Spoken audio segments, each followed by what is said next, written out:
Artificial intelligence is revolutionizing every aspect of the mortgage industry.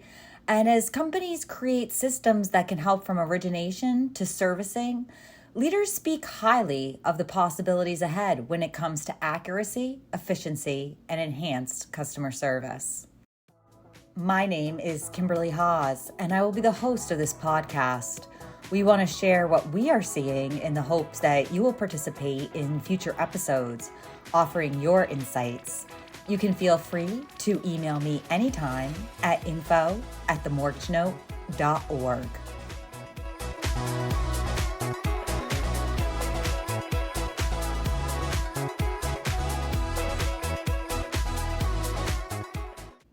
At the beginning of the year, leaders at Rocket Pro TPO announced a new AI-powered hotline for brokers.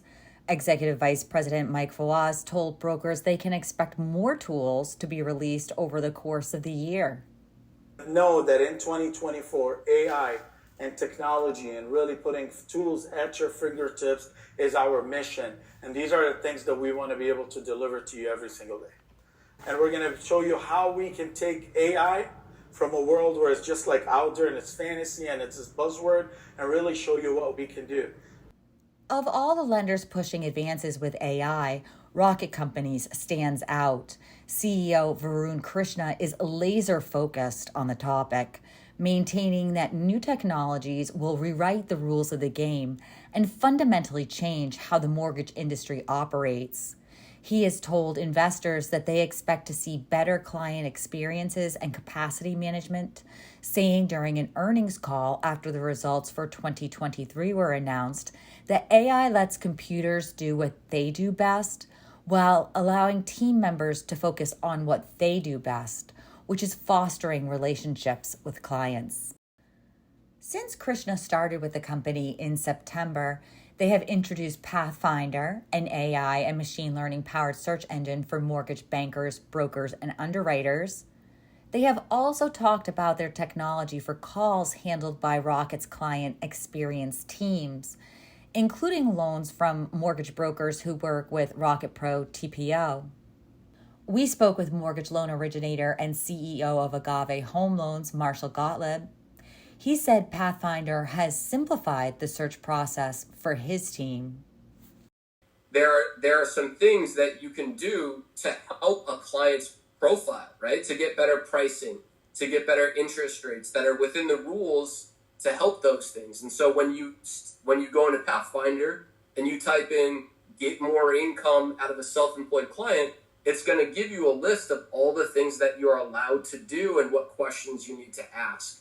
Whereas a lot of lenders, what they have is a PDF, and you can control find inside this PDF to maybe go read about self-employment income. But that's a lot of information. There could be 20 pages about self-employment income.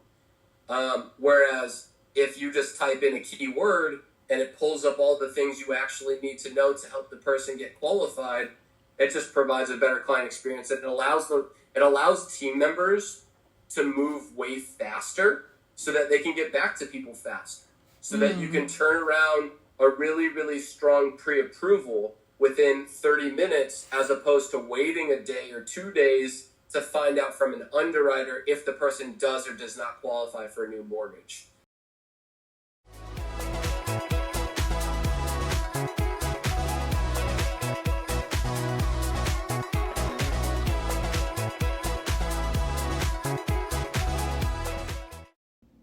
In May, we sat down with Sean Malhotra and Dan Vasquez to learn more about how Rocket is harnessing the power of AI. Malhotra had just been hired as the first ever Group Chief Technology Officer for Rocket Companies. Vasquez is the AI strategy lead for Rocket Mortgage and started as a software engineer in servicing in 2013. Malhotra said that generative AI will be so transformative that it will differentiate this generation from others. When asked how it will affect the housing market, he said large language models and generative AI are capable of much more than the technology that is currently being used. what these large language models and generative AI have shown us is that they're now capable of so much more, right? So the improvement wasn't incremental, it was pretty revolutionary in terms of what these tools can do. And I actually think of it in that they've helped us overcome some of the traditional technology challenges you had before. I'll give you a very simple example. Is it may have been the case in the past where if I had a call transcript and I wanted to ask questions about the call transcript, like, where does this person live? What was their name? Were they upset? Were they not upset? I would have to do an awful lot of data processing to get to the point where I could use the AI to ask those questions.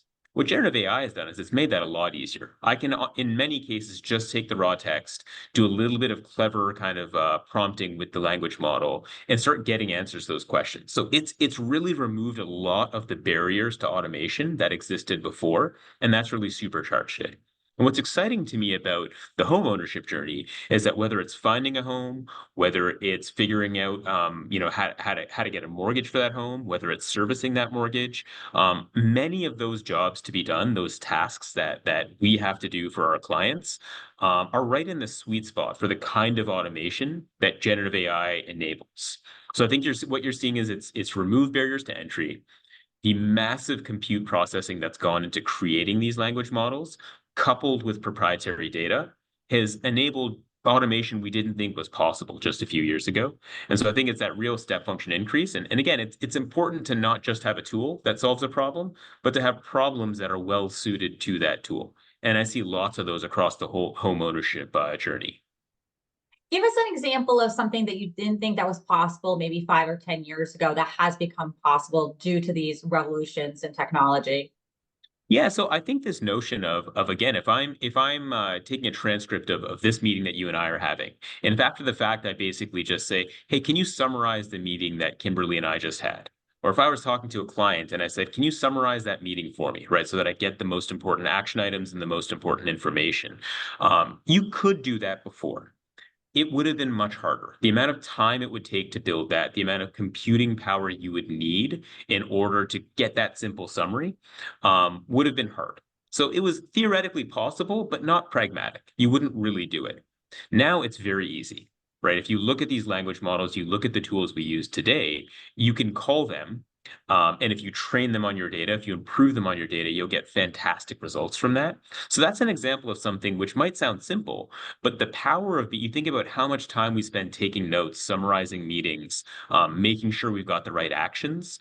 When you're dealing with a client, to be able to get that done instantly and to know that you've got not just the hard facts, but again, you can start to say things like, was the client upset with that interaction? So how do I improve on that? Were they happy? How do I do more of that?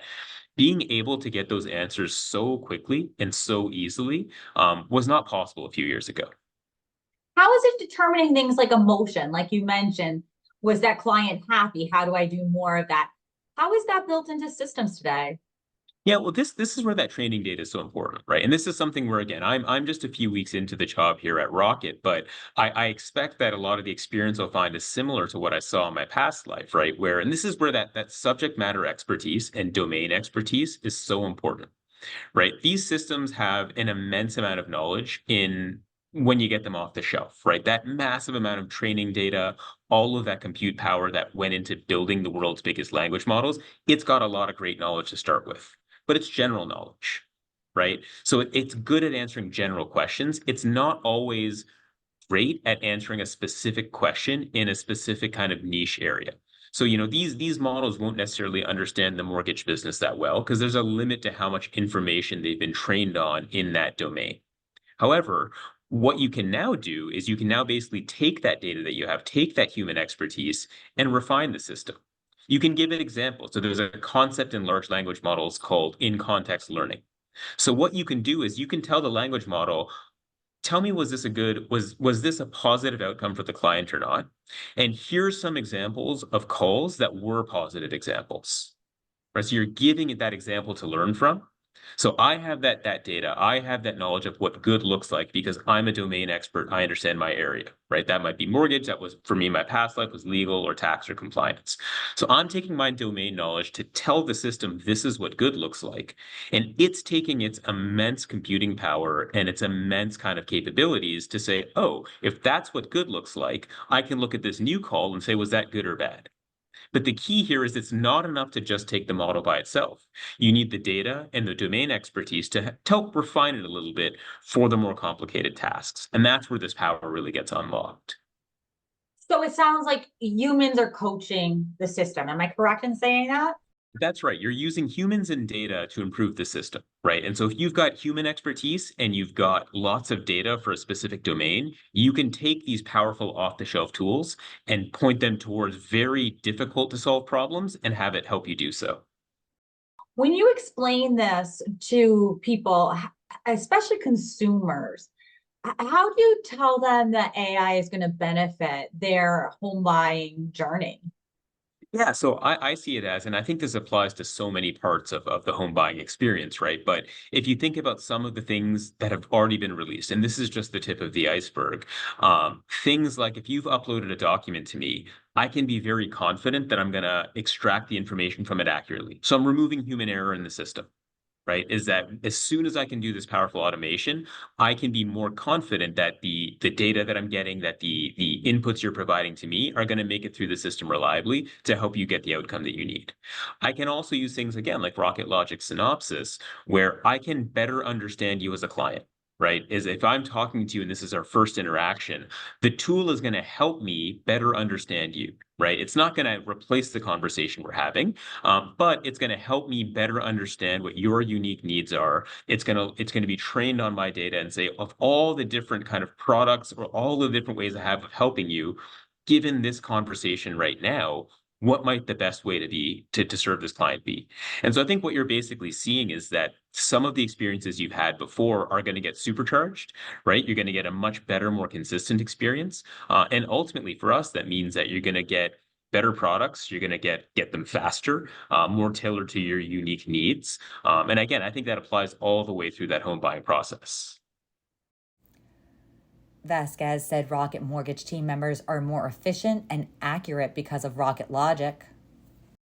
We've been talking a lot more publicly about our Rocket Logic loan origination system, right? We've been working on this for a while, but now it's starting to kind of enter the public conversation a little bit more. And with Rocket Logic, I mean, we call it a loan origination system, which a lot of folks in the industry will be, familiar with. But really, it's a platform for marrying the power of AI, the automation that we're able to create within technology, and our data platform, bringing all of those things together and allowing us to just create the absolute most efficient um, mortgage experience, not just for our team members, but allowing, by making our team members more efficient, more scalable, more accurate, um, we're able to then pass on those benefits to the client. So the client then ends up experiencing a mortgage process that feels a lot simpler, a lot quicker, a lot more accurate. We're able to ask the right question at the right time in the right way.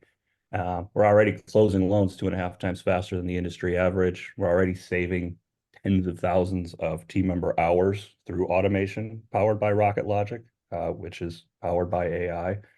And it kind of feels like we're just getting started, right? So that's only going to snowball and keep growing. And then we've also layered on Rocket Synopsis, which we've been talking about a lot more too.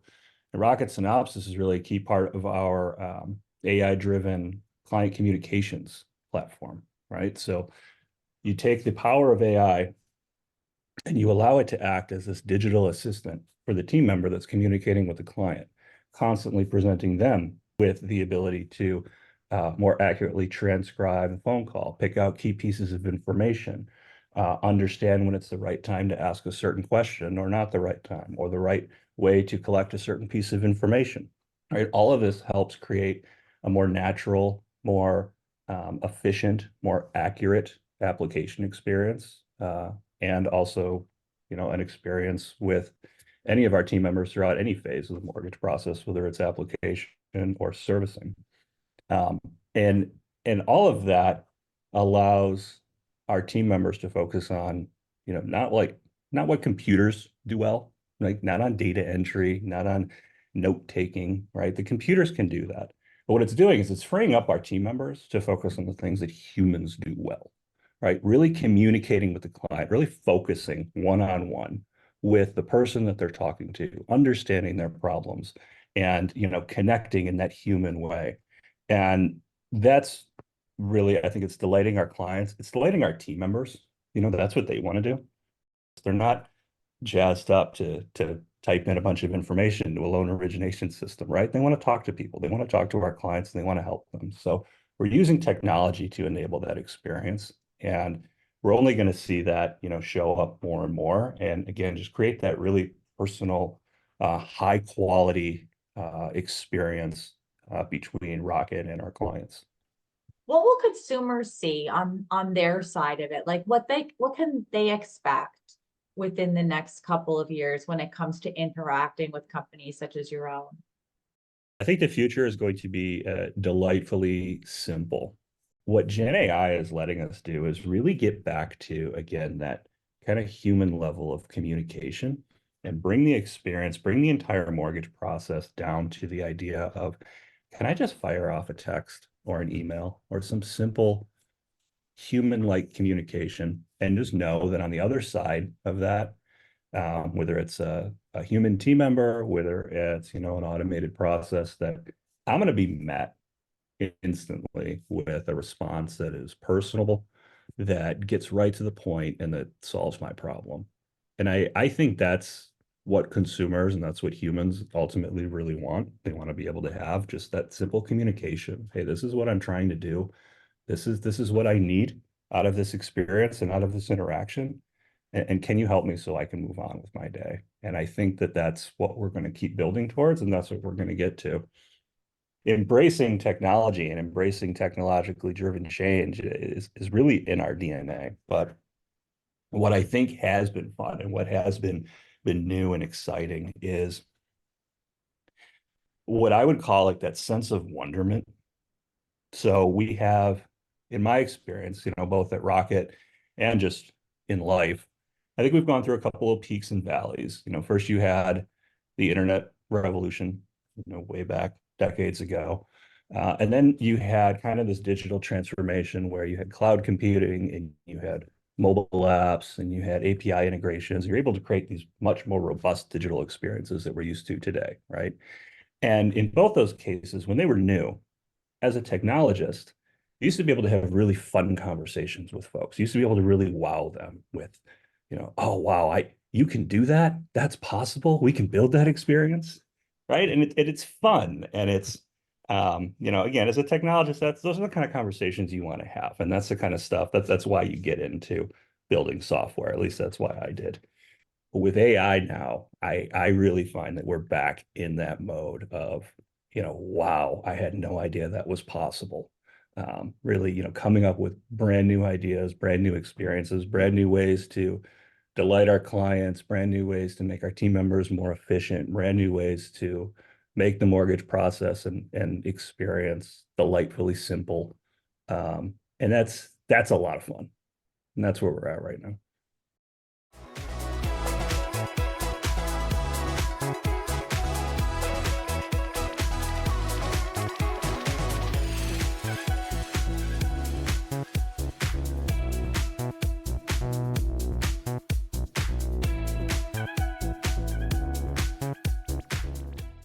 Rocket isn't the only company working to stay ahead of the curve when it comes to making the best use of AI. Other players in the industry are finding ways for technology to streamline their businesses and enhance client experiences. Toby Wells is the president of Cornerstone Servicing in Colorado. They are taking advantage of AI using virtual assistants, and he thinks technology is going to play a large role in servicing mortgages moving forward. AI helps us today with things like our virtual assistants. Customers call it or actually go into the web and they have a quick question. Maybe it's 10 o'clock, 11 o'clock at night. They're trying to find some information. The virtual assistant can generally help with most of those inquiries.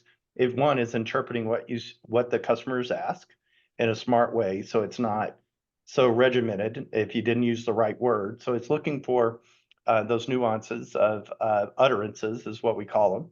And then it's going to actually take an action. So it can navigate you to an area to assist you with the information that you're looking for example. And maybe another example, in our telephony today, AI tools are behind effectively transcribing every conversation had with an agent. So any conversation that comes in is going to be transcribed. Now, again, it's learning different accents and things, so it's not perfect. You might have somebody like myself from East Texas, versus someone from New York, and different accents, and so it's learning a bit. But what it does in interpreting that, it enables us to, easily find, any topic we want to find. Like if we just made an update to an escrow analysis, we can search for escrow analysis. Every call that has something to do with that can pull up. We can literally drill in exactly where the conversation was. We can hear what customers are saying about that communication. So AI, we're looking at, again, using it, and I think other servicers use it in data and analytics. Things like when you're transferring customers, there's lots of data and information that have to be used and mapped. In one servicer to another, it might be the same information, but we call it something and somebody else calls it something else. And AI can help you actually map that more efficiently and more effectively. I think AI is going to play a material role in servicing originations moving forward in a very positive way, very positive way.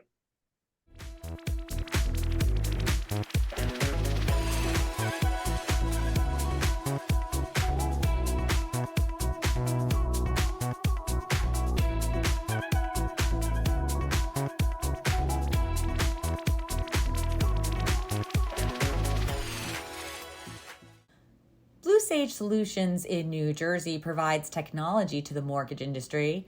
They offer a lending and a servicing platform, working with a variety of clients, from credit unions to independent mortgage banks and top 20 lenders. Chief Operating Officer David Ock spoke with us about how automation and AI are influencing the tools they are working on. One of the ones that we're pretty excited about is a tool to do income analysis, right? Where, it's basically accepting all the documents, pay stubs, W-2s, tax returns, and doing a lot of the work that an underwriter today does pretty much the way they've been doing it for the last 20 years to calculate, how much income does a person really have that I can use to, get them qualified for this particular loan. So we're automating a lot of that using, AI kind of technology. And another thing we're doing is for lenders who are doing home equity and, kind of like second mortgage kind of products. Yeah. Right? Really can't, sell directly to Fannie or Freddie and can't use products like, DU and, underwriting tools like, Fannie and Freddie offer. We're basically using AI technology to kind of analyze whether or not the loan should be approved or if there are any conditions that should be stipulated prior to approving the loan. An underwriter is the most expensive resource in a mortgage shop, right? And so if you can pre-underwrite a loan using AI technology, to do income analysis and allow an underwriter to basically take a set of results that have already been kind of cleaned and you've looked at all the documents and you've kind of looked at all the data and you've kind of put it all together in a nice neat package and say, okay, do you want to approve this? Right? That saves the underwriter a lot of grunt work. And so we're basically optimizing the underwriter's time, giving them more productivity. So, maybe the old-fashioned way, an underwriter can only do 3 loans a day, right? Using these kinds of tools, they can maybe do 6 or 10. That's big. That's a big benefit to to lenders. What has been the response so far from underwriters and the other people that are actually using these systems on a daily basis? They're ecstatic. Good. I mean, because, the worst job on the planet is, the person who has to do like stare and compare, or, look at a document and take data that they see on a document and type it into another system, right? All right, the guy said he made $1,400 a week. Okay, let me type $1,400 here, as opposed to have the system automatically move it over, right? Or, and even better, if the system can say, oh, he actually gets paid that, every 2 weeks instead of every week, and here's how much he actually makes per year, and here's how much that you can actually use as a qualifying income on a Fannie loan, that's really valuable.